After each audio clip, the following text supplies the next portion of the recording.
Dante Helljumper by me, Amnesia Quake. It had been a very confusing day, Dante sighed while reading into this whole aura thing. The headmaster had been kind enough to unlock it for him, but as he was a busy man, he didn't have time to stick around to teach him the ins and outs of his new power. So the boy sat in his new dorm room, reading and experimenting. Not was accomplishing much. Thinking back to all the anime he had watched over the years, he was beginning to wish he had Chp1 syndrome to help cope with this, but sadly his sanity was still intact.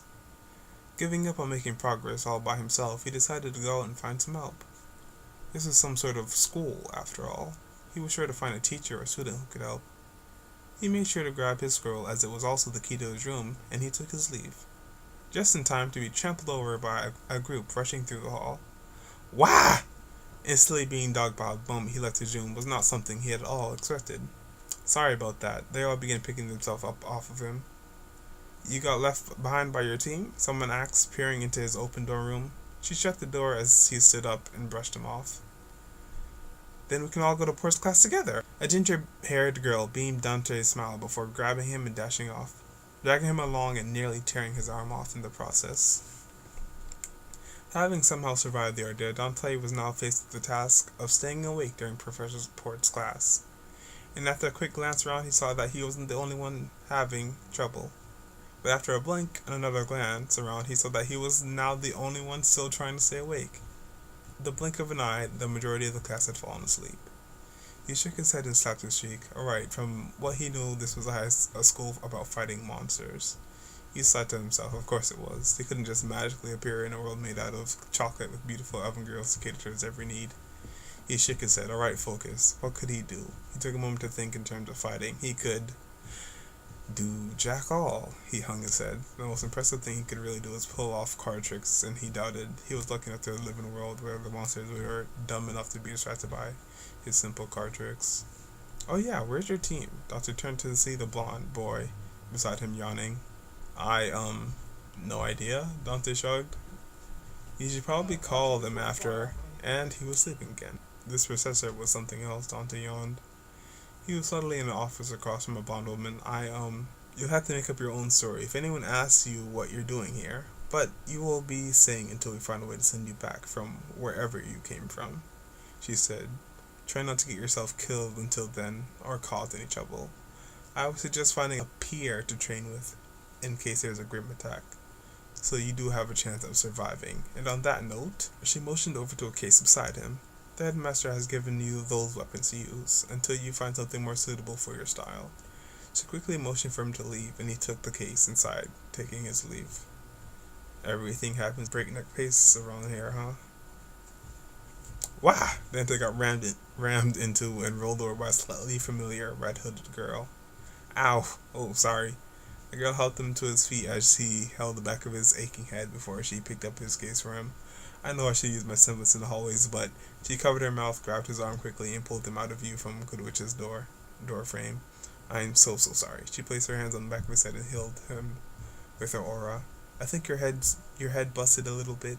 Well, that explains the mind-splitting pain, Dante said before taking the case from her. Can you tell me how to heal myself? I still got quite a lot of pain back there. Oh gosh, I'm so sorry. You just need to focus your aura towards where the pain is coming from. It's easier for some people to focus it to their hands and massage the area. She spat out that last part quickly, and Dante tried that, causing his hands to glow before massaging the back of his head. Thanks, he smiled. I'm Dante, by the way. RWBY, and I'm really sorry for hitting you again, RWBY said before he ruffled her hair. Don't worry about it. I can't stay mad at a face like that for long, anyways. He said, actually, do you mind if I tell you something? Sure? RWBY gave him a curious look. Alright, I know I just hit my head and all, but actually I just kinda appeared here a few days ago.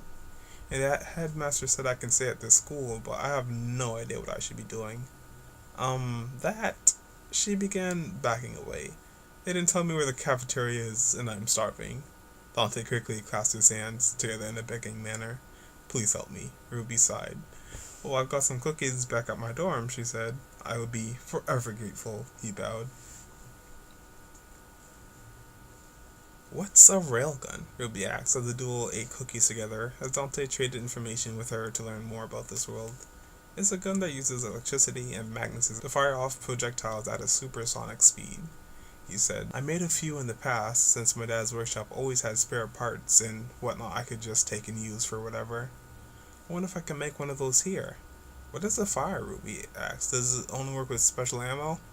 He laughed at that. You could put a pebble in there and it would shoot a hole right through an armored tank. That sounds awesome, Ruby said. Oh, I know if we tell Rice about it, she might get you some funding to make a prototype or something. Dante nodded at that. I don't think I'd be able to create the rifle too easily. I mean, it took me years to make that thing the first time, and he got a weird tingling sensation in his chest before his body seemed to vomit out a black metal gun. What the hell? Well, was that your semblance? Ruby asked. My what? You can create railguns? She picked it up. I guess it looks pretty cool, but not what I was expecting, really. She glanced around the room before loading an eraser and pointing it toward the wall. Don't do that! He quickly pointed it out toward the window. Don't shout! Ruby said. I just told you how dangerous it is, and you pointed toward our dorm room next to us. It's just an eraser, Ruby pouted. That'll be accelerated to the speed of sound, Ruby. It's not going to bounce, Dante said. Ruby aimed at the wall beside the window and pulled the trigger. There was a small sound as it fired, like a thunk, and the hole just almost seemed to appear in the wall as the eraser was released into the world. Wow, I didn't expect it to be so quiet. Ruby popped the weapon of destruction onto a bunk and went over to examine the new heart-shaped hole that was nearly a perfect cut into the wall. I hope that wasn't your only eraser, Dante said, because there's no getting that one back. Yeah, it's fine. Can I keep this? Ruby shot in her biggest puppy dog eyes. He thought about it for a moment. He squished her cheeks together and returned to thinking once again. Alright, say Oni-chan. Oni-chan? Oni-chan? Oni-chan? What does that mean? Big brother. I guess you sound pretty cute when you say it, so sure, you can have the railgun. Yay, thanks Oni-chan, she hugged him. Okay, oh, how do I say big sister? Oni-chan, Dante said, hugging her back. Oh, we've got lunch. We should hurry to grab a table for everyone, she was saying, grabbing her railgun and then Dante and dragging him off. Wow, you've got really pretty eyes. Nora poked his nose and Dante chuckled. Yeah, I get that a lot.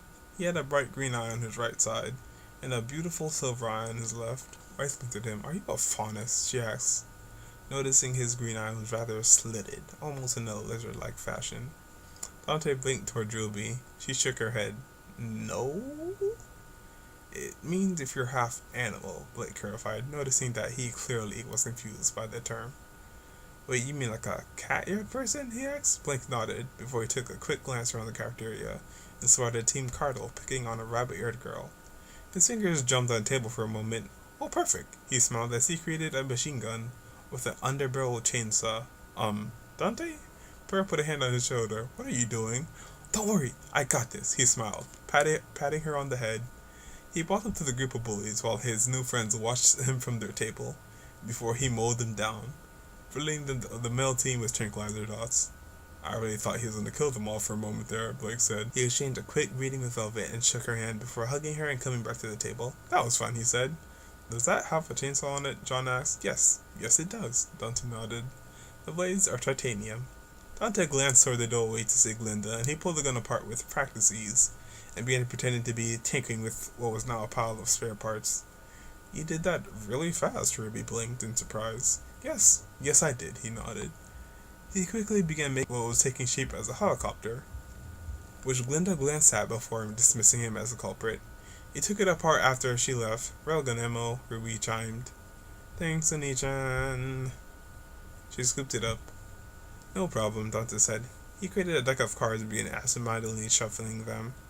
You have any cool card tricks? Nora asked. Yeah, but all of my cards are blank. He flipped them over to show that this was true. He picked up all the cards and gave her a quick shuffle. So how about you hold on to one for safekeeping? The bell suddenly rang in Dante's side. Or not. Can you make me a bag? Ruby asked. Dante created a small black velvety bag to keep her railgun ammo in. Dante looked in the mirror at his green eye that had grown a bit slimmer since his time in Remnant. While he didn't mention it, he could tell that this world was a bit different from home. At least it was here in Beacon. After what happened back home, the unspoken rule was, if you can survive here, you are welcome here. Well, Dante couldn't lie and pretend he couldn't fight. He could shoot a gun. It wasn't something he'd be able to avoid for much longer, so how long should he avoid it? Should he even try? He placed his hand on the cool grass. It was inevitable here. He could tell that much. He sighed before washing his face and heading out for another morning. He stiff-armed John from crashing into him before walking in the opposite direction the group was hurrying off to. Don't we have class together? Ruby asked. I have to go do something, Dante ruffled her hair, so don't be late, Squirt. Ruby was a little mad that the only class she had seen Dante in all day was sparring, so she challenged him to a match. Challenge someone else, Goodrich said. Huh? Ruby blinked, but you and Dante are not on the same skill level, she said. Yeah, but Ruby looked over at Dante, who shrugged. Fine, forget it. She sat down and waited for the eyes to leave her before dashing off over to him. Sorry, but I've been taking fitness tests all day. He massaged his hands. I can't really fight you right now. Oh, so you're proving that you deserve your spot here? She asked. He nodded. Well, Weiss wanted to go to a spa after school today, so maybe you can come with us. That sounds nice. He noticed a smudge of chocolate on the corner of her lip and he wiped it off. You didn't save me any chocolate, he asked. I thought you were sitting somewhere else for lunch. You already had lunch, he hung his head, before his stomach growled. Aw, well, we'll get you something to eat. She wrapped her arms around his neck, Dante let out a sigh, and rested his head on her shoulder. After a filling bowl of noodles, the group split up into boys and girls before heading off into the, chocolate baths? Dante blinked at the sight. The wondrous, beautiful sight of a pool filled with chocolate. Now I'm a little mad I ate before coming here. Yeah, John and Rin were trying not to stare, but Dante had way more scars than they thought he would. It was obvious he hadn't grown up in a kingdom with his lack of knowledge on obvious things, and a scar or two was to be expected. But he had everything ranging from claw and bite marks to closed but noticeable bullet wounds and blast scars littering his body. Where did you grow up again? John asked. Well, back home I was a soldier most of my life, but after I created a railgun, I became an inventor. But wait, I never told the rest of you where I'm actually from, huh? He asked, soaking into the chocolate. Alright, I'll tell you and you can tell your partners. And I'll tell Ruby to tell her team. I trust you guys after all, he stretched. So back at my homeland, way back before I was born, it was a peaceful place called Earth. And this world is kind of like all the paintings of what they say it used to look like. Blue skies, green grasses, pretty this, pretty that. But 100 years before I was born, they say that hell broke loose and our world was turned into new hell. The sky was a flaming red, the ground was lucid charcoal, and the dead and the living shared the same plane, and were all at war with each other. And stupidly enough, the living still fought each other for years. The few researchers on the planet were deemed worthy of bloodshed, and thus humanity was pushed to near extinction. Before it reached a point where another human being was so rare that there was instantly a bond created when you met someone. Being alive in my world means you are a survivor. And being a survivor meant that you would eventually get to heaven, the moving capital of the planet. The only semblance of civilization on our entire burnt rock of a planet, Dante let out a sigh. If you can survive here, then you are welcome here. That was heaven's motto. Eventually I managed to fight my way to one of its rest stops and held it on with a few friends until it came.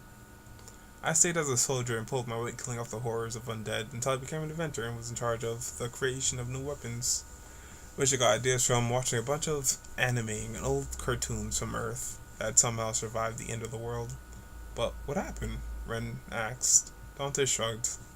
I woke up at Beacon. I don't know what happened to me, or if heaven is still in one piece, but I've got faith in humanity. We survived a lot. I'm sure we'll come out on top, just like we always do, Dante said. Ren nodded. Thank you for sharing that with us. And that is it for today. 17 minutes so far. I'm gonna have to edit a lot of stuff out. If you enjoyed this video, please give me a thumbs up and subscribe for more. I've got at least 2 more chapters underway from what I have written already. Yeah. Bye.